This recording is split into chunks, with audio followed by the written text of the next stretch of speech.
What is a YOTO? So this is our review series on bilingual toys and products for children. So the YOTO is a small box about the size of my palm here, and it plays songs or stories like a podcast for kids, best for ages 3 and up, fizzling out around maybe age 12, but I hope it will last longer. It's $69.99 for the YOTO Mini, which is the one I'm describing currently. I'll talk about other options later. The cards are $6.99, but can be more for bundles. I highly suggest the bundles as you'll get a discount. As I was writing this article, I ended up buying 6 more cards. Dang it. I love this thing. But I got $8 off because you get points as you purchase. So I redeemed those. So just so you don't have to watch this whole video to know if I love it, I love it, okay? Absolutely love it, 10 out of 10, but I'll go more into the details below. So, logistics part 1. The reason I am talking about the YOTO here on True Fluency Kids is because it has Spanish songs and stories too, not to mention French as well, and of course English. You can charge it by plugging it into a USB port. I use my computer to charge it. The stories and songs play by inserting a card into the top slot of the box. It has an old school 1990s digital image, pixels, that pops up depending on what card you insert. Nothing a kid is really fascinated by, so definitely not a screen like we think of them, which I like. There are 2 knobs on the front. One is for volume, and I am still not sure what the other one is for, honestly. I guess I could read the instructions. But when I turn it, nothing happens. So it's not obvious what it does. So the cards, the entertainment. We all have our cards in French, as you can see here, but they do have English and Spanish. There are 80 cards in Spanish alone. So wow, Spanish was not just an afterthought with this product. They really have enough cards for Spanish speakers to love this product. They have some for European Spanish as well, but I really only saw one, so don't bet on that. I think what I love most are they aren't just American translated books. The books have Spanish speaking authors, and this is really important to me because culture is also in there and words actually used by Spanish speakers as opposed to attempts at translations. We've all read those books.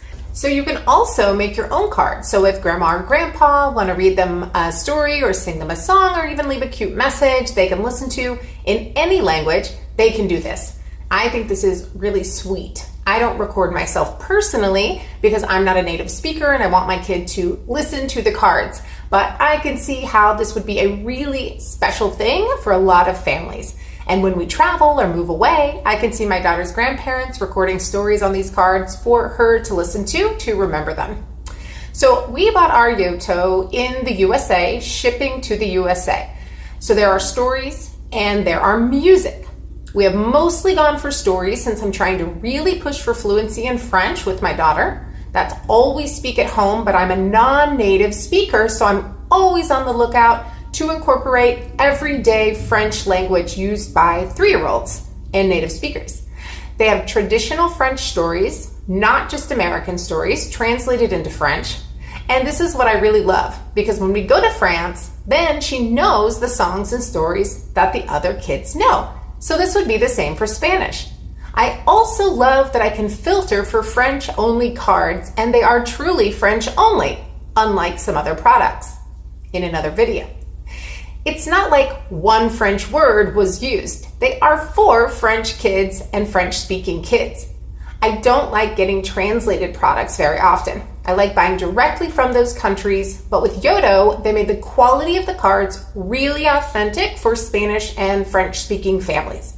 So some topics for the cards are Harry Potter for older kids, and of course things like lots of Petit Ours Brun for the French, and you'll see a lot of Spanish authors as well.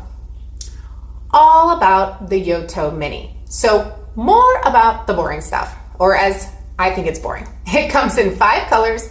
It can play up to 14 hours of entertainment, and it says 60-day fuss-free returns. You can either do headphones or Bluetooth or neither. There's no science that I've read about Bluetooth necessarily, but it gives me an earache, so I'm not doing any Bluetooth with my kids. Call me paranoid. That's okay.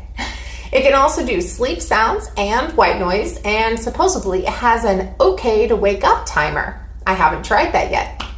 You can also use it as a Bluetooth speaker, which I had no idea, and so I'll definitely be trying that for my own personal podcast that I listen to while cooking or doing dishes. I'm all about the podcasts while I am managing household stuff. Makes it more interesting.